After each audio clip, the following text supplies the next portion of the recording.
Islamic video دیکھنے کے لیے ہمارے چینل اسد گروپ کو سبسکرائب کریں۔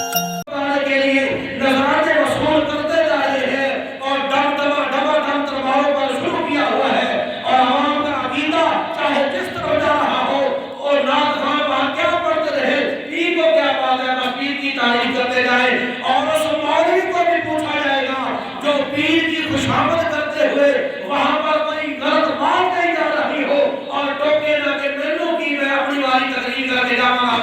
پیر پیسے سوٹے گا کہ میں چلا جاؤں گا، یا پھر جہاں پر مصطفیٰ کے دین کو ضرورت ہوگی، عقیدہ بگڑا جا رہا ہوگا، باطل کے خلاف عالم کی ضرورت ہوگی، مولوی صاحب سے ٹائم مانگا جائے گا اور وہ کہے گا 50,000 کیوں دیتے جاؤں گا، انہیں نہ جانتی وقت کو عوام کا خرچ نقصان ہو جائے گا۔ میرا مالک فرماتا ہے نا وَلَا تَشْتَرُوا بِآيَاتِي ثَمَنًا قَلِيلًا، میرے قرآن کو بیچو نا، میرے دین کو بیچو نا، عالم کا حق ہے وہ امت میں فساد نہ پاوے، جتنے مصطفیٰ نے دین دی گل سچی کرے گا پکی اسی سامنے دیکھ رہے ہیں، سامنے اس زمانے میں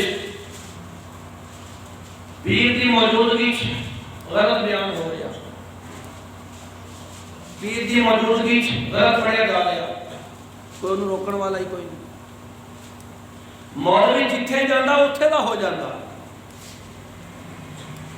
ایک منہ دیا تعریفاں زبانی اور جتھے جانا اتھے دا ہو جانا، اس بات نوں تا صوفیاء نے بھی پسند نہیں فرمایا۔ صوفیاء کرام تصوف دے اندر بھی فرماندے نے، انہاں شعر بنایا کہ تسی ایک دے رہو ایک رہو اور حق دی بات بیان کرو، فرماندے نے کہ ہم تصوف میں بھی توحیدی ہیں، تصوف میں بھی